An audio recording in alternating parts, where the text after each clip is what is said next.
Hello and welcome to Tell Us Your Effing Story, a BDC Partners podcast where we go behind the scenes with some of the leading people and characters in the Australian franchise and retail industry. I'm your host, Bruce McFarlane. I'm with my co-host, John Sully. And today we're with the co-CEO of Baker's Delight, David Christie. Welcome. Thank you for having me. Righto, David. Tell us your fucking story.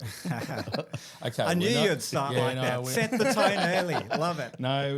We're going to do, a little bit more diplomatic here. So, we've got the accent, so we thought, we'd go right back and hear a little bit about your upbringing in South Africa. Yeah. Tell us about what you're interested in as a kid. Tell us mum and dad, what are the things? The origin story. Yeah. All right. So actually, Zimbabwe was where I was born back in 1982. So my parents are farmers on one side and lawyers on the other side, and they'd ended up in Zimbabwe. Mum's family had been there forever, multiple generations. Dad's family came just after the Second World War. My dad's father, so my grandfather, was a law professor. He set up the law school in Harare. Wow. They met and fell in love and had me and my brother and sister. And then we moved down to South Africa in 83, 84. So when I was pretty little. Yeah. So I don't remember too much of my early days in Zimbabwe, but that's where we always used to go back to in the school holidays. Grandparents were up there. Grandparents were up there, aunts and uncles. They're all farmers, so beautiful place to grow up and beautiful place to go on holidays. Running around the tobacco fields. That's what they did. Tobacco and corn and cows and chickens and pigs. They had it all, but the tobacco was the main cash crop. So, back then, that's what people did. Looking at it now, I'm like, probably not the best way to make a living, but it seemed like a great way. And as a kid, smoking them. So but as a kid, hanging out on a farm, the law part wouldn't have been too cool at all. So not cool at all. Go to the farm. As a kid, Those are my two potential career paths, right? Lawyer or farmer, and farming seemed a lot more interesting because you got to play tennis a lot. That was my takeaway. So Zimbabwe at that time, was that pretty safe back then, or was there a bit of shit going on? Or was interesting, and again, you're a couple of years old, you don't really know what's going on politically, but that was just after independence in Zimbabwe. So I think independence was late 70s, early 80s. So that's when the white government was overthrown by Robert Mugabe, who was democratically elected, and then obviously became a bit of a nutjob despot over time.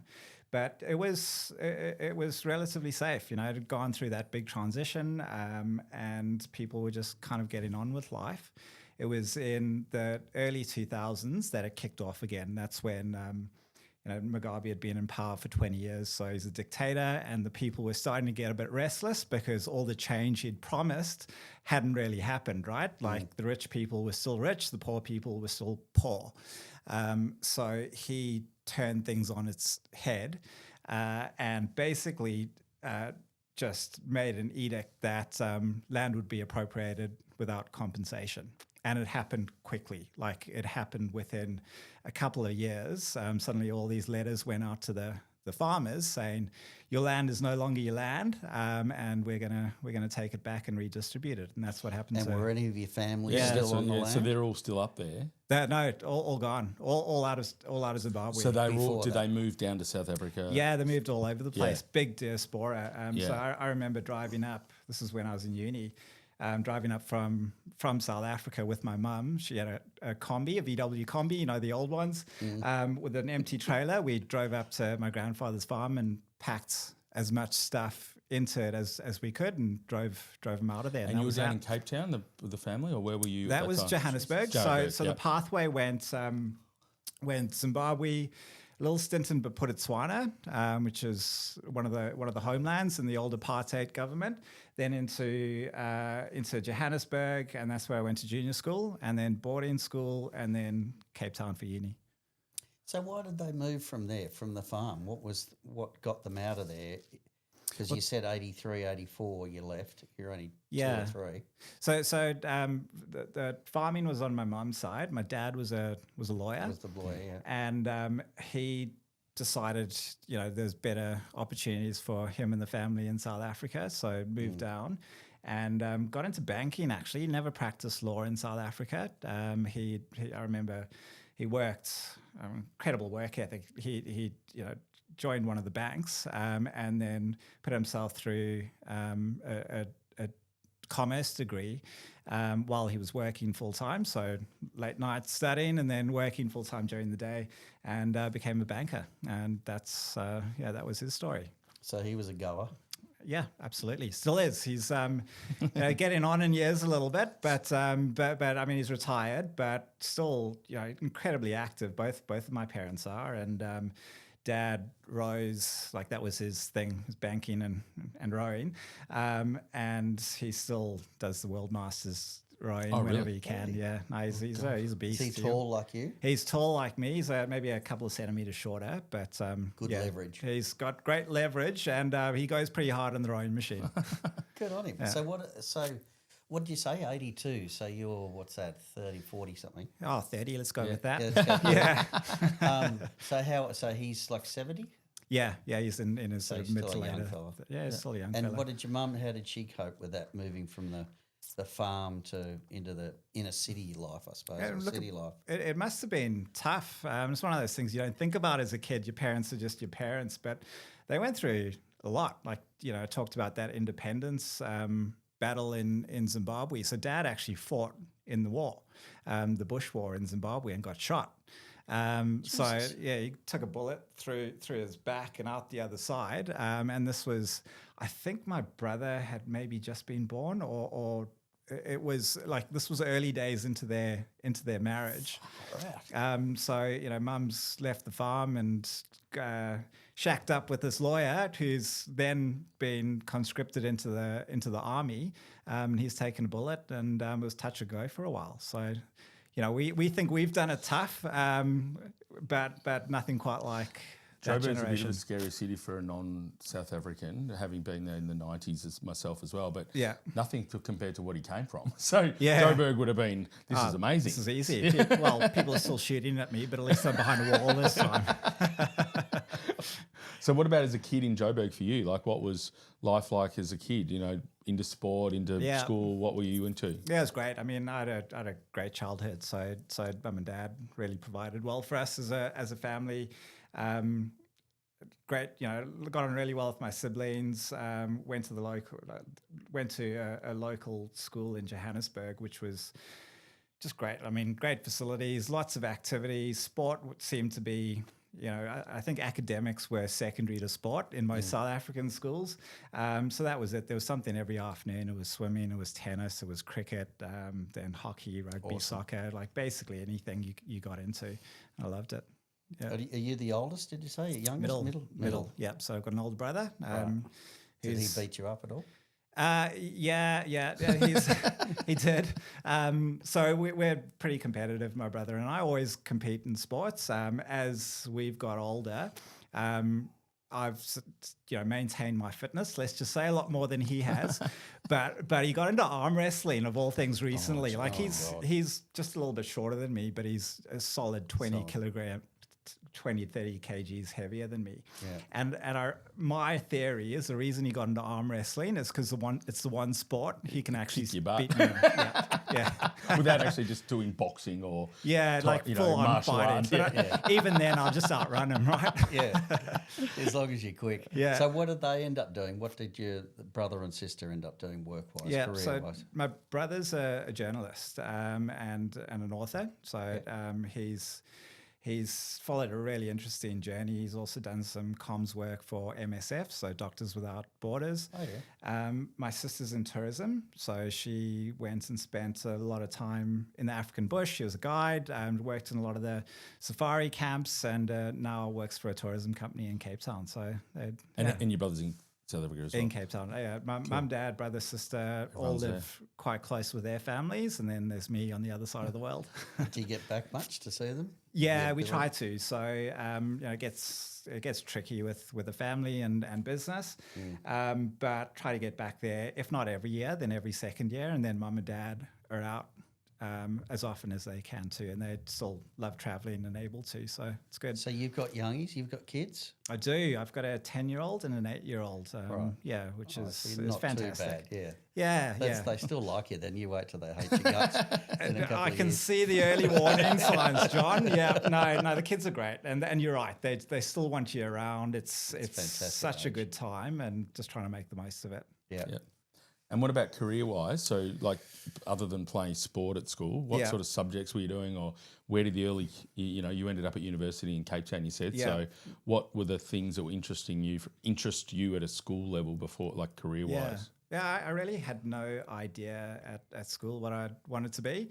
I was academic, but generally veered away from the sciences and maths. And I remember getting told at the age of, 14 or 15 that the subjects you pick now would determine the rest of your life. That was the mentality. Yeah. And it kind of stressed me out. And I spoke to Dad about it, and he said, that's actually bullshit. This is someone who's gone from a lawyer to a banker. Exactly. Yeah.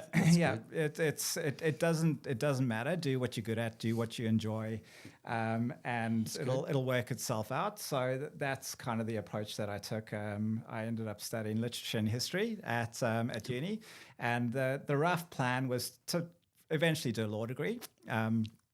But I'd always been. I'd loved literature. I'd loved writing. I thought I might be a journalist at one stage until I realised I didn't make much money. Yeah.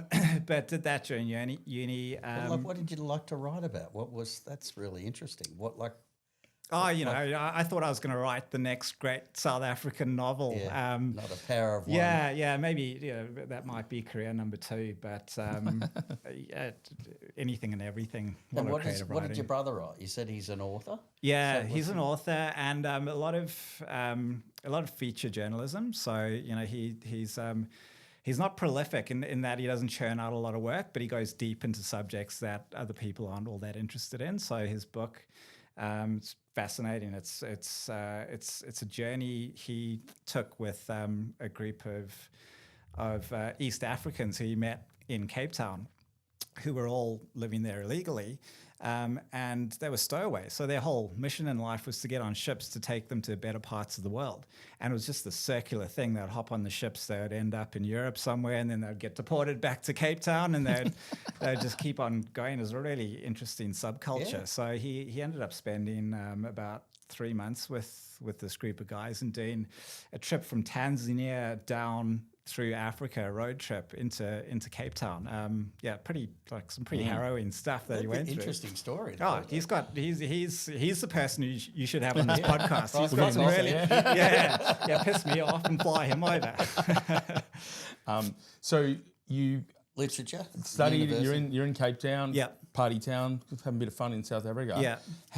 What's next to get you to Canada? Yeah. So we'll go back a step. I had a gap year between high school, because I was pretty young. I was 17 when I finished high school, and I just decided I wanted to go to England and look for a bunch of jobs. As most South African teenagers do. They're all exactly. End up in London. I ended up in Oxford. So I always tell people I did a year in Oxford and just let them fill in the gaps. But I was working at a school there, and that's where I met Elise, who is now my wife and co-CEO and the daughter of the founders. So was she doing the same thing? Gap year. Yeah, she was in Oxford on a gap year. She was. Yep. She wasn't studying at Oxford either. No. But again, same story. Same story. Yeah. We'll run with it. You met at Oxford. We met at Oxford. Twist of fate. That's it. Yeah. So that was because I've been at boarding school for 4 years. I wanted to go and explore the world a little bit, and then got over to Oxford and ended up marrying pretty much the first girl I met over there, who just happened to be this Australian girl. I'd never been to Australia. I'd never heard about Baker's Delight. I'd never considered coming to Australia, but just fell in love. So how did that work? So you met her there, but you came back to uni in Cape Town. Yep. And you stayed together? We did. During that time? We did. We did a long-distance Well done, relationship, yeah. So, and that was always the plan. And actually, I think one of the, I studied literature, but really uni for me was about trying to make enough money to go to Australia every 6 months. So I worked full-time pretty much from, I had the first semester where I partied a little bit, but after that, I had a full-time job and I'd always tell people, I studied at uni, but my real learning happened in restaurants, working. That's what you're doing. You're in hospitality. Yep, got into hospitality. Worked at a restaurant. I say it was a great restaurant. It was a very successful restaurant, but worked sometimes 7 days a week because that was my motivation. I wanted to go and see Elise. Good on you. Yeah. And what was she? She was just going to the beach and shit, waiting for you to come. Well, isn't that what all Australians do? Yeah. Well, so we will talk about Baker's Delight in a minute, but your father-in-law is pretty big personality in the franchising world. Yep. At this time, what's he thinking about this South African bum that's flying over to meet with his daughter every 6 months and then buggering off again? How did that go with your relationship with Roger back in the, Probably not much. This art student from Cape Town. This writer. And back then I had long curly hair. So clearly Baker's Delight's taking with a funny care of accent. Who's this? And his mum drives a combi. Yeah, that's it. Yeah, that's hippie. Yeah.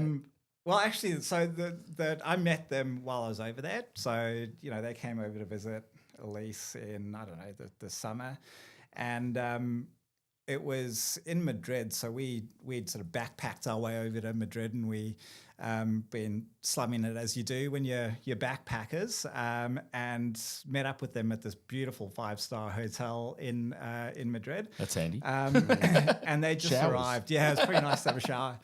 They just arrived, but I remember meeting them for the first time. And I'd heard a bit at this stage. Not at least didn't talk much about the business, but there were a bunch of other Australians that we'd worked and lived with, and they obviously knew about Baker's Delight and knew the story. But they came down in, trackies and no shoes into the lobby of this nice hotel. So they're pretty laid back, relaxed people. They're very, very down to earth. Shoes are optional for Aussies. And a pair of pluggers. South Africans are a bit more formal than the Aussies. Yeah. So I got on with them really well from the start. I mean, I think not having come from Australia, it wasn't that intimidating for me. They were just the parents. I mean, it's more intimidating them being the parents of your girlfriend, right? The on the other side of the world. Yeah. And what about, so Elise at this point wasn't working in the business at all. So she was studying and traveling and doing all the same things. So we're on the same, we'd finished school at the same time. She's a little bit older than me, which I always remind her of. But so she wasn't working at that stage. She was doing a gap year too, but had worked in the business through high school. So and like when I say in the business, in one of the stores. I think she worked at some of the company-owned bakeries, and she worked for her aunt, who was a franchisee at that stage. Like this is a classic family business.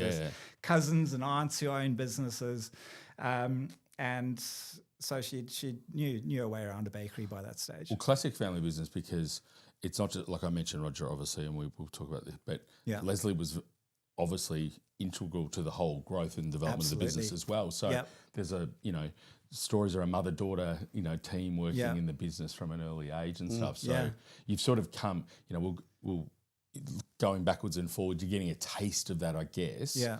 So how did the two of you end up in Canada then?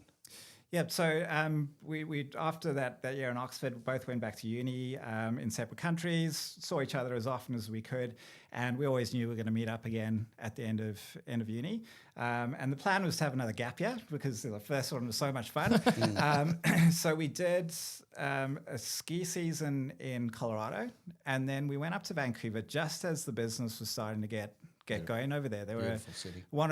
Vancouver's amazing, and fell in love with Vancouver. So we, after spending some time in Colorado, went up there, and the plan wasn't to work in the business. The plan was spend a bit of time in Vancouver. I still, thought maybe I would do a law degree at that. Well, Whistler's afterwards. Not far either, though. Whistler, we So did a bit of skiing. you'd passed. You'd done your. I'd done my arts degree, but I still was considering whether I would study more. And to be honest, didn't really know what we wanted to do. So we ended up working in I think the second store that opened and the fourth store that opened in Canada, and we started in sales roles out the front, and loved it. Just absolutely loved it. I think Elise, was probably a bit more hesitant about whether that's what she wanted to get into, but for me it was all the things I really enjoyed about hospitality in Cape Town, but just with a better product to sell and hours that were.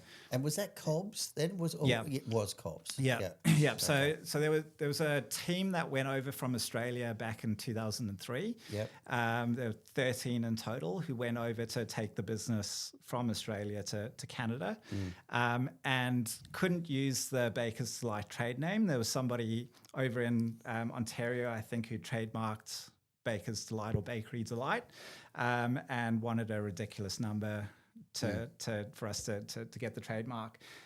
So at that stage, no one knew the business, no one knew Baker's Delight, so Cobbs it was, and it's worked out pretty well. Yeah.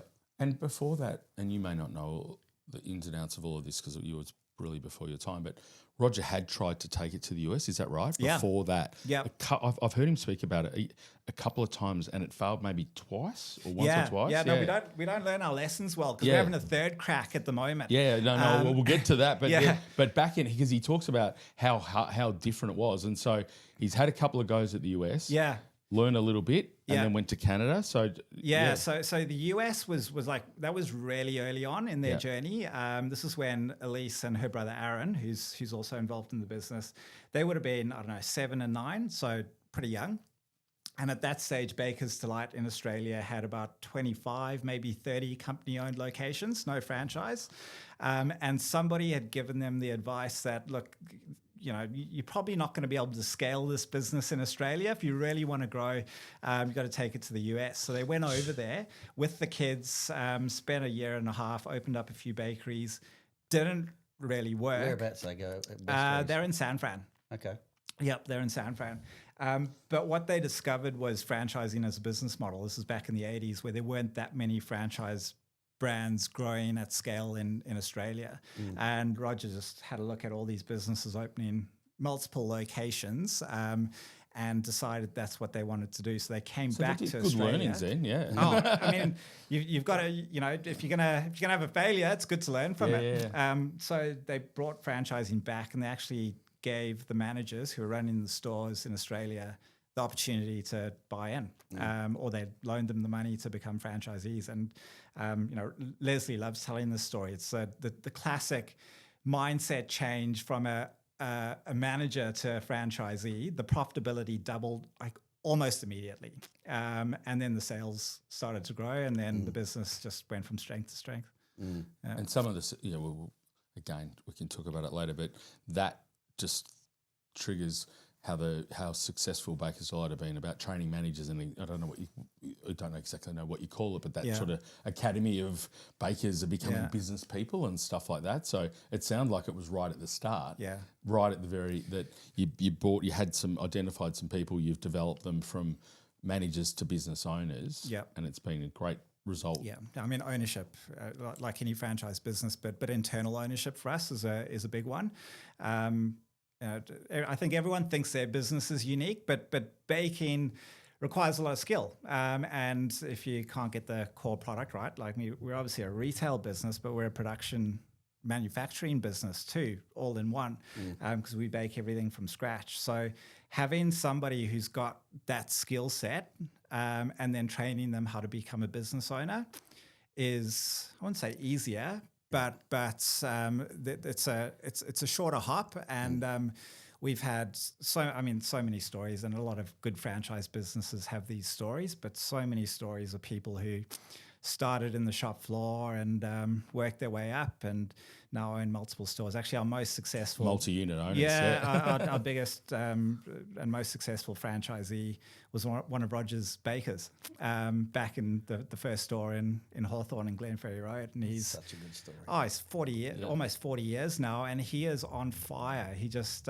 keeps finding ways to reinvent. And how did you? So you've gone to Canada. They don't know who the hell Baker's Delight are. There's a couple of stores. When you guys are there, like again, that's a massive success story. I don't know the exact numbers, but 180 is, but there's over 200 something now. 200. I think we just opened 200. So thereabouts. To bring the culture of what Leslie and Roger built in Australia 10, 15 years earlier into Canada. Yeah.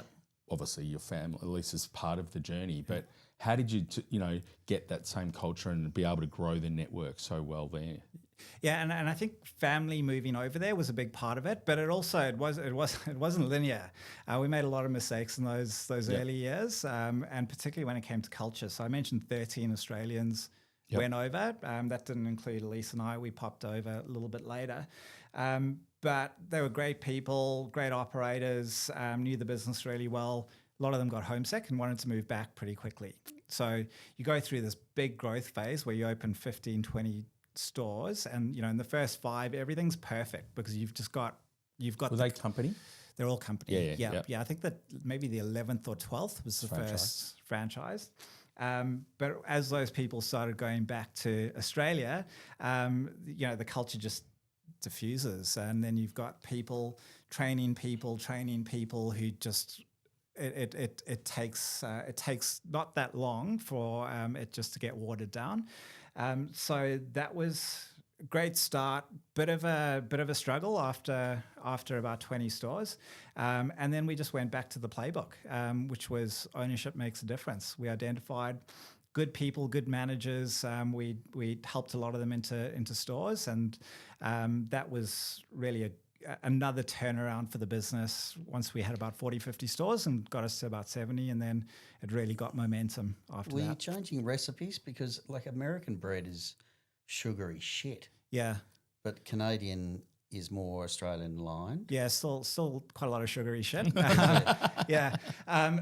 You've got to adjust. I mean, we opened the first bakery, and cheesy mite scrolls are a huge product for us in Australia. Yeah. But if you look at them, they look a lot like a cinnamon bun. Or a cinnamon scroll, but could not taste more different. So Canadians have never seen a cheesy mite scroll and do not eat Vegemite. So we churned out hundreds of cheesy mites and put them up the front, and everyone came in and bought them thinking that they were cinnamon buns, which we didn't offer at that stage. Yeah. So I mean, that was a fail. So you've got to adjust. There is a sweeter palate over there. So in Australia, core bread goes really, really well. Savouries tend to go very, very well too. Over there, it's a lot more sweet, and then a lot more artisan. Actually, we do a lot of artisan bread over there. Yeah. So you went over there 2004 then? Yeah, 3 or 4. Three for the business. So that's when the first store opened. 2004 is when Elise and I went there. And so there's now 200. Yeah. And were you running that? Were you both running that?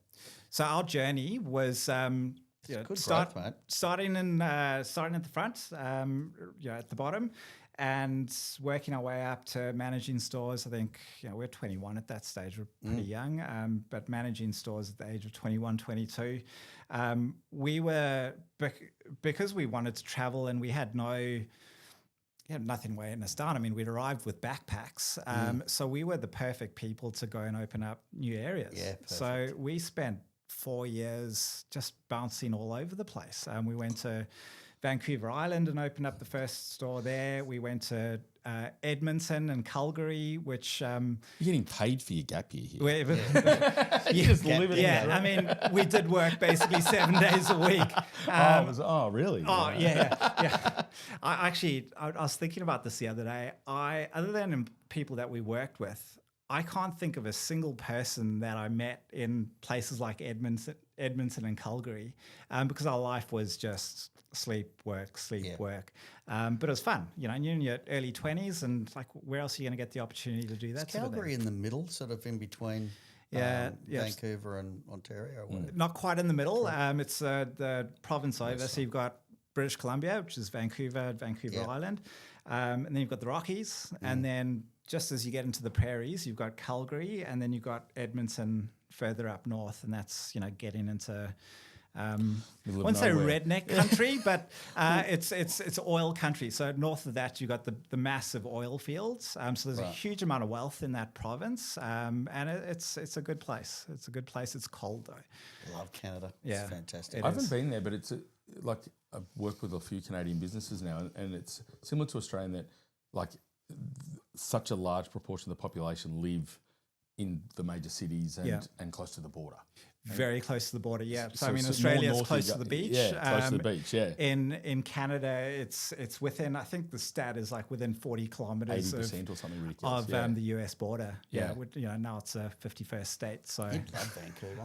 I was planning to go there this year. And so culturally though, so you've been able to, we'll jump forward a little bit. Yeah. Now you're a global business, with a big chunk of the stores in Canada. Yeah. And I know, having done a couple of things, you're a global business. So there is integration between the businesses on a daily basis. Is that? Yeah, so we've got a board that oversees the business. On that board are the founders, so Roger and Leslie, plus the CEOs of each of the markets. So that's Elise and myself, and Elise's brother Aaron, who oversees the Canadian business. And then we've got US? I oversee the US, okay. so we made that change, I don't know, about a year ago. So Canada's got its hands full with just trying to maximise the growth potential there. We've got 200, we could have 600. So the challenge of opening up a new market while expanding a growth market, it wasn't the right fit. So I've been doing a bit of flying over to the US, which is good fun. East Coast too, and that's for the US? Rather than California this time? Yeah. So we're over in Connecticut and New York. Yeah. How's it going? Yeah, how are they? It's going to be great. It's going to be great. Look, it's challenging. I mean, new markets are always going to throw up a few challenges. The good thing is, we've got the two stores that we opened originally. Are really looking good. Then we've made a few mistakes with some of the next ones, but we've learned from them, and we'll make it work. And Tracy works in the US business or the Canadian business as well? Tracy was in our Canadian business. Yeah. So why doesn't it work in the States? I mean, you're making it work. I hear that, but why? I mean, they generally get their bread from the majors, like our version of the Richies, I suppose. But is there not another chain, a dedicated bakery chain over there? There's actually not many people doing what we do anywhere in North America, and we found that in Canada too. The concept of a bakery over there is a coffee shop that sells some pastries and maybe an artisan bakery with 3 or 4 locations. But if you do a market scan and look at who's doing it on scale, I mean, the one that'll pop up is Panera Bread, fantastic business. It's not a bakery, it's a restaurant. It's sandwiches and coffee. So the trick for us is, how do you become a part of people's everyday eating habit? How do you not just become a destination for a snack once a month? You've got to get into the way that people eat, and that's the challenge we faced in Canada when we opened up there. People flock in when you open up a new store. They love the pastries, they love the sweets, they love some of the artisan breads. The trick for us is, how do you get them come in regularly, frequently?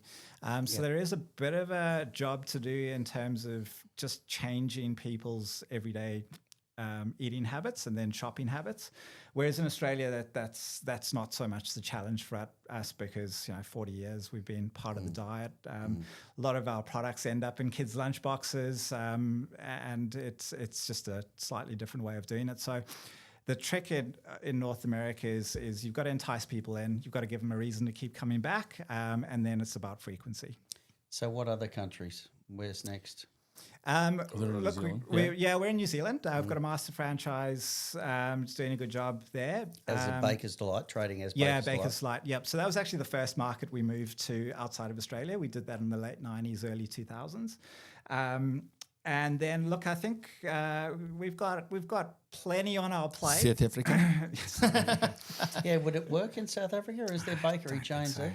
No, I don't. Your dad's retired now. He'd be. Yeah.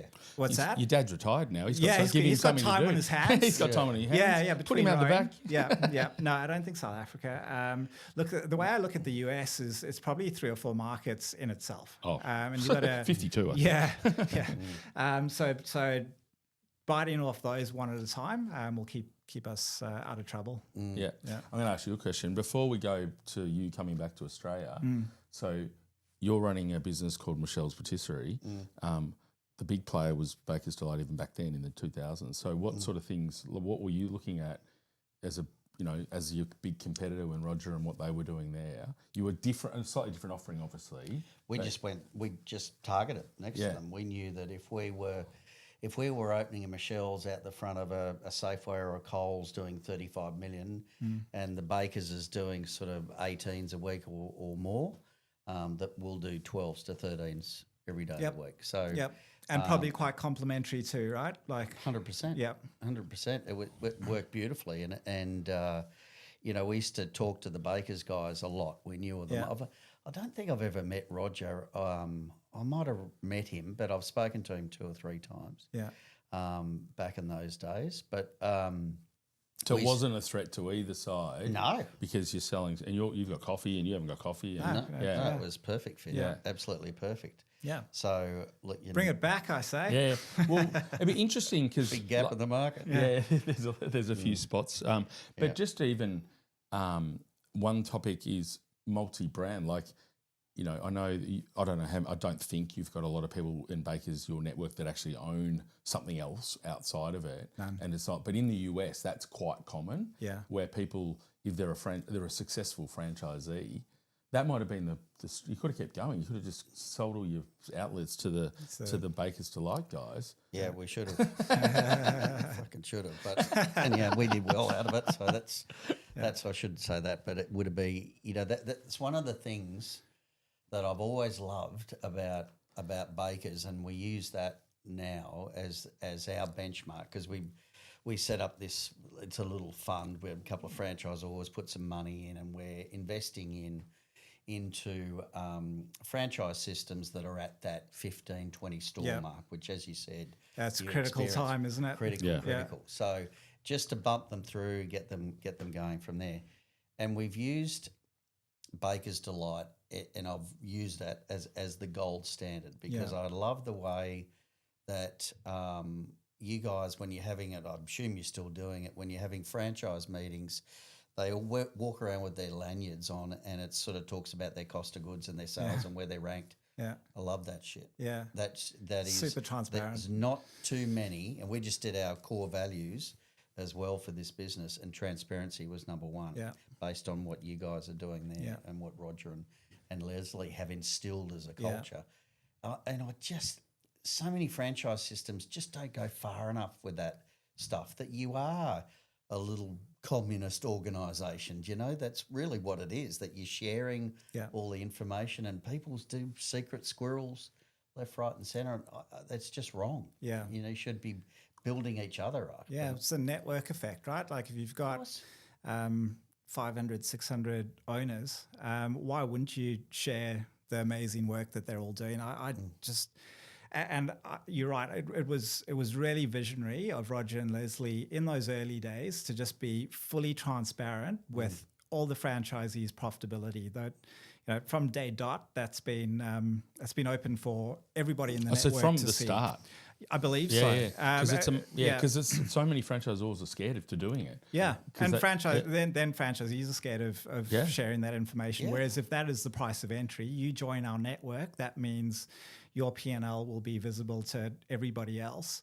The accountability that brings, but also the learning. I mean, if you're looking at two businesses of the same sales level, and you're making half the profit of somebody else, why wouldn't you want to give them a call and find out what they're doing and look line by line and see what they're doing with their cost of goods, see what they're doing with their labor, see if there's any savings you can get on some of the other line items like electricity. It's just, it is such a good way to do business. Of course it is. Look, I know in the early days of Michelle's, you would go in there and you'd talk to them and say, look, just do this, order this. You go away, come back 2 weeks later and they haven't done it. Yeah.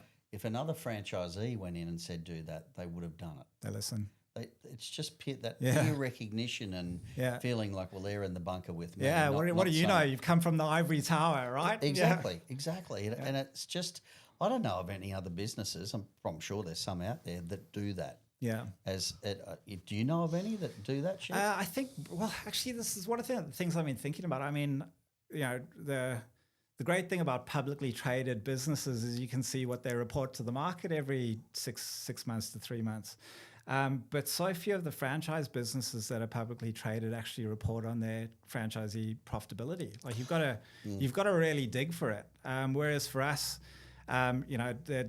it's top line sales, transaction numbers, and franchisee profitability. I think the focus, so the transparency is amazing, but but just hearing that, and I think that's so important, is the focus on unit economics and the franchisee success. And so the transparency leads to each bringing each other and bringing each other up and helping each other. But I guess right from the start, if you know exactly what they're doing, not just their sales, because the sales are obviously from the franchisor. It's like, we get our money on sales. Yeah, no franchisors have got a problem working out what sales are. Yeah, everybody can work out sales. It's not about sales. It's about what they're taking home in their pocket. And so, focusing on the economics of each store and the success of each franchisee has obviously been one of the big secrets of your success and allowed, because they're profitable, they want to open another store. And I think you said to me a couple of years ago that it's like 70 or 80% now, and probably maybe more, of your new store openings are existing franchisees. Yeah.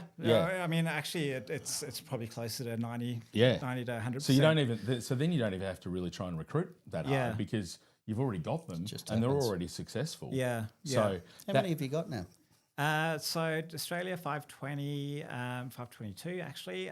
Canada about 200, New Zealand's 20 odd, and then the US about to open number 7. Yeah. So what's that, 730 odd? So what do you think you'll get it to in Australia? Do you think there's still a lot more? There's headroom. I mean, we've done a lot of network mapping, and we think we could open anywhere from 80 to 100 without any cannibalization. And if you look at parts of Queensland, New South Wales, where our penetration just isn't nearly what it is in Victoria, there's lots of room. So we do have targets to get to in terms of store numbers, but the way we get there is through profitability. I mean, that is how we sort of drive our strategy. Is if you've got profitable stores and profitable franchisees, the numbers will take care of themselves. You will open more stores. You'll have people wanting to buy your bakeries, buy your businesses. And you see that with any good brand that's getting really good growth. So much of it comes down to the unit economics of the individual stores. Are bakers a dying breed? Like as in the skilled bakers? I think people have been saying that for 20 years, but it's a challenge that we're well aware of. Is there technology coming in to make it easier? Yeah, so finding people to do that job well at 4 o'clock in the morning, and that's 3 hours later than we used to be opening. We've already got technology that allows us to open quite a bit later, which is great for people's lifestyle, but also from a cost point of view. Millennials don't want to get up early and stuff. Yeah. Well, none of us, right? Us old people don't like getting up early either. But the way we look at it is we want to be able to double the profitability of our stores and add about 50% of sales without having to add the equivalent number of bakers. So how can we do those sales, that profitability with the same number of people that we currently have? And to do that, we're going to have to automate a lot. Like if you go to the back of a bakery now, there are a few things that are different, but mostly it looks like what it looked like back in 85. So the old Hobart mixer at the that's back. right. Yep. And they're old bun rounders, the Fortuna bun rounders, which still work amazingly. They'll last forever. But there are better ways of doing it, and already we're seeing new ovens which are just a lot more labor efficient. And in the old days, you need to learn the times and temperatures for every single product, and we've got about 100 of them. Whereas now that's all automated, it's touchscreen. So the time to get a baker from starting to ready to run a shift is just shrinking down already. Yeah. So how much innovation is obviously massive, because wages are going up, rent's going, like the two big costs in your business. So you need to ensure that they continue to be profitable. Yeah. You need to save the money or look at ways to innovate. So have you got a full-time team on an innovation team, or who's? Yeah, so we've got a team right now working specifically on that back of house challenge on how do we get it more efficient. But like efficiency only takes you that far. You've got to anticipate where the customer's going to go, and you've got to make sure that we're there too. So big focus for us is also what does our product range look like in 5 to 10 years' time? What are the retail spaces of our bakeries look like? So, an average store for us is about 80 to 100 square meters, of which most is production area. So we're paying retail rents on big space. On production area, which is our secret sauce. That's what gives us a competitive advantage, is we bake so close to the customer. Yeah. But we need to better use that customer area just to make it a bit more convenient for them, to make it easier to navigate and to generate more sales. Yeah, okay. How are we going for time? A bit more. Well, I just want to touch on this. So one of the things that I've always admired about the brand is you focus on giving back and obviously community. And one of the things that you've partnered with for 20 years now, Breast Cancer Network. And so you've raised over $20 million through your initiatives. Shit, is that right? Done your research. Yeah. Well done. So I think it's fantastic. I think I've been part of FCA awards over the years, and there's always a Baker's Delight franchisee. Yeah. So it's not just head office saying, "Oh, we're going to give money to this charity because it's close to our founders." You've got the culture of the whole network on board with this charity. So I think that's fantastic. But it's obviously part of your strategic plan that we're going to, we've got a pillar that deals with community and charities and stuff. And I guess yes and no. It happened mostly organically. The thing with our business model is you've got leftover bread at the end of every day. So bakeries have always looked for charity partners locally who they can give that product to, because we start from scratch every morning. We only sell fresh bread. What's left over at the end of the day goes to the food bank or the charity, or sometimes the farmer who feeds it to the pigs. But either way, we don't want it going to landfill. So there's always been this community contacts within our local bakeries. And then BCNA just happened organically. It wasn't like, Roger and Leslie had a strategic plan that they wanted to go out and find a good partner. It was Lynn Swinburne, who's the founder of BCNA. They knew her through outside of her charitable work, and she had this idea and wanted a bit of assistance, and asked them, and they said yes. And so she kept asking, and they kept saying yes. And the next thing, there were 30 people working out of our office in Camberwell in the BCNA team. You can't put that on a strategic plan and go out and find something like that. It's just the best example I've ever seen of two founders, or three founders, Roger, Leslie, and Lynn, coming together and solving a problem. Lynn had the solution; she just needed the resources, and they had the resources. And we get a huge amount out of that relationship. That's a shitload of money. That's amazing. Yeah. So the way that obviously we provided them a lot of support over the years in terms of rent and assistance. But when it really took off was when you got the franchisees involved and came up with this concept of running a campaign every year where the franchisees would sell a product, so pink buns, and 100% of the proceeds would go to BCNA. Not, it's not a sales. It's not a sales driver. We're not marketing this to try and drive revenue. Donation. So that is the franchisees. That's their cost. That's their labor. That is 100% their donation. And over time, you've got to remind people of the value of it. But by and large, the franchisees really see the benefit of that. campaign. So we need to bring it down a little bit because obviously the business is amazing. He stepped in, him and his wife have done a great job, but surely there's things that you've fucked up over the journey. Like what hasn't worked? Under your reign. Where should I start? Under your reign, we'll We're leave. clicking over to the third hour. Yeah. No, in Australia, So conveniently, you talked about us having gone to the US 3 times. Yeah. I conveniently skipped over the fact that Elise and I went down there and the second time. So this is back when we were in Canada, and we thought we were invincible. We just opened up all these regions. The sales have been incredible. So we took on the US at the age of 24, 25, and abject failure. Went down there and just could not Where'd make you it go work. first? Seattle. Right. So we thought Vancouver, it's so Seattle, close, hop easy. over. How different could it be? It's bizarre. And just like best teams I've ever worked with. The teams were incredible. The customers just. I was going to say the customers sucked. No, we obviously sucked. They weren't giving the product that the customers wanted. Yeah, they weren't buying what we were selling. So that was a failure. We took over as CEOs in, I think it was 2017. And it was... So you moved back here. Yeah, 2012. Yeah, so 2012 we moved back and moved back into various executive roles. And at that point it was 2 pathways for Baker's Delight. It was either sell, because Roger and Leslie were getting to that phase where they'd been doing it for 35 years. It was time for a change. And I'm sure there's private equity and people knocking on the door. Yeah. No, we actually had a genuine, a genuine buyer with a good offer. Yeah. We weren't shopping it around. They approached us. And there's nothing quite like that to force a decision. Yep.